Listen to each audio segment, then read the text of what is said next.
Doctor Mohammad Yunus সম্পর্কে যে ৪ টা কোয়েশ্চেন খুবই গুরুত্বপূর্ণ বিভিন্ন প্রতিযোগিতামূলক পরীক্ষায়, যেমন অ্যাডমিশন, বিসিএস বা অন্যান্য যত প্রতিযোগিতামূলক পরীক্ষা আছে সেগুলোতে।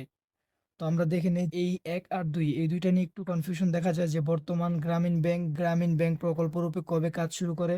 আর ২ নম্বর গ্রামীণ ব্যাংক প্রতিষ্ঠিত হয় কত সালে? এই ২ টার কনফিউশন আগে শেষ করি। বর্তমান গ্রামীণ ব্যাংক প্রকল্পরূপে কাজ শুরু করে ১৯৭৬ সালে। এটা হবে খ, ১৯৭৬ সালে।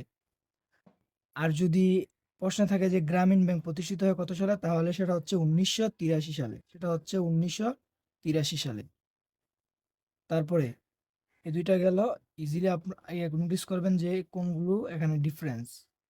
যে প্রকল্পরূপে কাজ শুরু করে, কবে কাজ শুরু? প্রকল্পরূপে কাজ শুরু করে ১৯৭৬ সালে, আর গ্রামীণ ব্যাংক প্রতিষ্ঠিত হয় ১৯৮৩ সালে। আচ্ছা, তারপরে ৩ নাম্বার, ২০০৬ সালে শান্তিতে নোবেল বিজয়ী হলো কে? ২০০৬ সালে শান্তিতে নোবেল পুরস্কার কি ডক্টর ইউনূস একা পান? না। এটা মনে রাখতে হবে যে ২০০৬ সালে শান্তিতে নোবেল বিজয়ী হলো গ্রামীণ ব্যাংক ও ডক্টর মোহাম্মদ ইউনূস। ২ জন মিলেই পান। প্রতিষ্ঠানও পান, গ্রামীণ প্রতিষ্ঠানটা পায়, আর ডক্টর মোহাম্মদ ইউনূস এই ২ জন পায়। তো অ্যান্সার হবে গ্রামীণ ব্যাংক ও ডক্টর মোহাম্মদ ইউনূস। ৪ নাম্বার, প্রথম বাঙালি হিসেবে কে নোবেল পুরস্কার পান? প্রথম বাঙালি হিসেবে আমাদের প্রশ্নটা খেয়াল করতে হবে। প্রথম বাঙালি বলছে, প্রথম বাঙালি হিসেবে নোবেল পুরস্কার পান রবীন্দ্রনাথ ঠাকুর।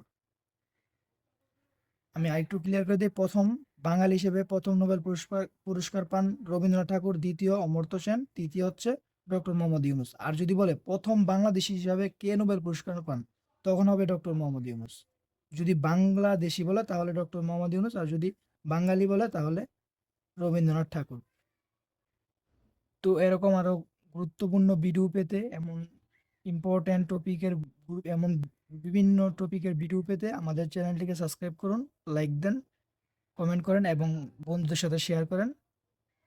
এতটুকু আপনাদের থেকে আমাদের প্রত্যাশা। আমাদের সাপোর্ট করবেন।